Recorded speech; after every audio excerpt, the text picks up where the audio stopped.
नमस्कार बच्चों। तो आज हम आगे का पार्ट देखने वाले विज्ञान भाग 2 में। तो नेक्स्ट पार्ट है अपना परितंत्र में ऊर्जा का प्रवाह।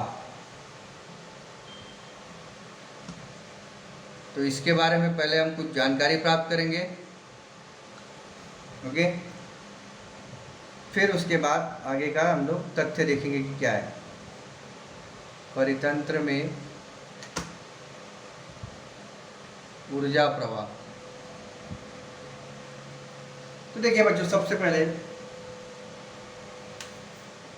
परितंत्र का ऊर्जा प्रवाह पिछली कक्षा में बहुत जो हमारी कक्षाएं हैं, पिछली 5वीं 6वीं 7वीं 8वीं, उसमें हमने देखा है कि पोषण की पद्धति कैसी होती है।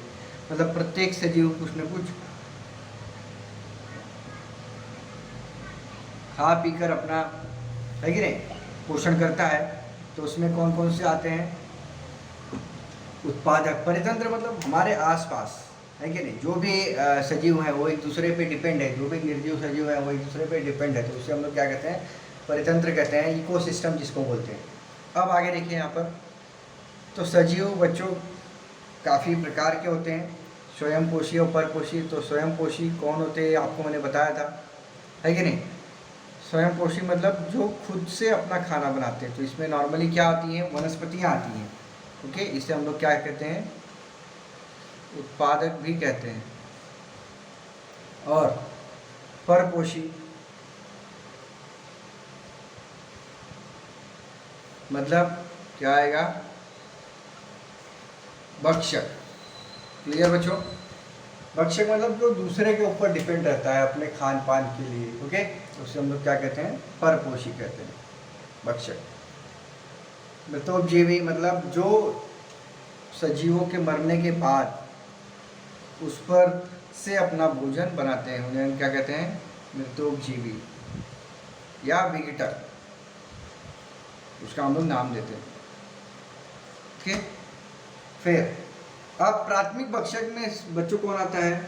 शाकाहारी प्राणी। शाकाहारी प्राणी मतलब जो वनस्पतियों पर डिपेंड होते हैं, घास फूस पर डिपेंड होते हैं, उनको खाते हैं, तो वो शाकाहारी हो जाते हैं। टिड्डी, गिलहरी, हाथी इत्यादि, ये सब क्या है? ये सब वनस्पतियों पर निर्भर होते हैं।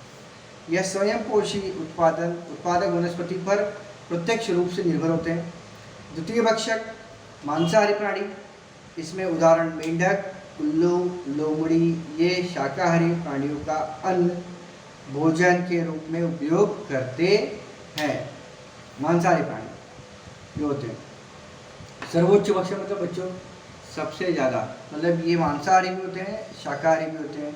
उसमें मांसाहारी सर्वोच्च भक्षक होते हैं, जैसे उदाहरण शेर, बाघ मांसाहारी प्राणी है और ये प्राणियों का भक्षण करते हैं। सर्वभक्षी मतलब जो सब खाते हैं। इसमें बच्चों शाकाहारी भी खाते हैं और मांस भी खाते हैं। तो उसमें कौन आता है? मनुष्य और भालू, क्योंकि मनुष्य भी शाकाहारी भी होता है, मांसाहारी भी होता है, दोनों चीज़ें खाता है। और भालू भी शाकाहारी भी होता है और मांसाहारी होता है। ये वनस्पति के अन्य पदार्थ तो शाकाहारी और प्राणियों मांसाहारी दोनों का भोजन के रूप में उपयोग करते हैं।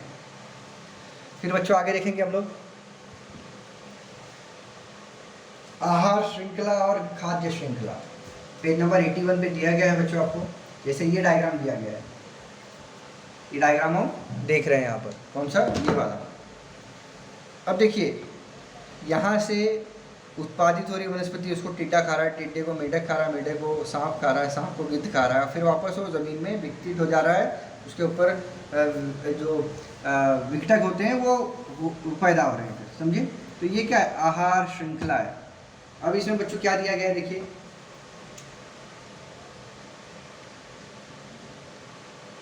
आहार श्रृंखला और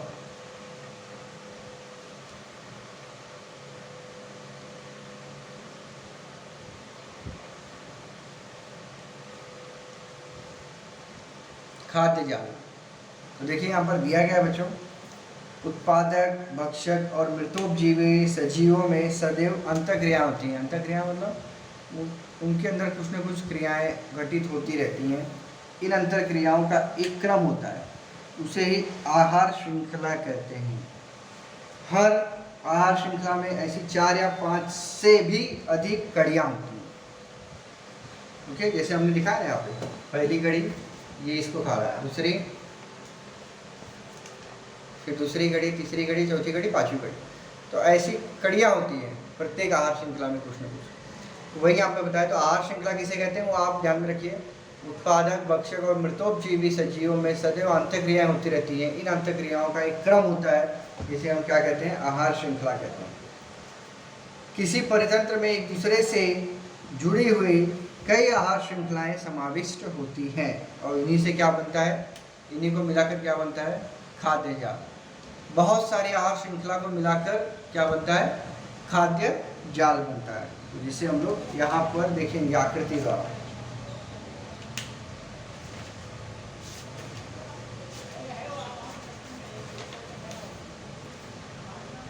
देखिए, अब आहार श्रृंखला में कोई सजीव कई अन्य सजीवों का भक्ष्य होता है, या फिर उदाहरण, कोई कीटक अनेक प्रकार की वनस्पतियों के पत्ते खाता है, परंतु कीटक मेढक को खाता है, मेढक छिपकली, पक्षियों आदि का भक्ष्य होता है।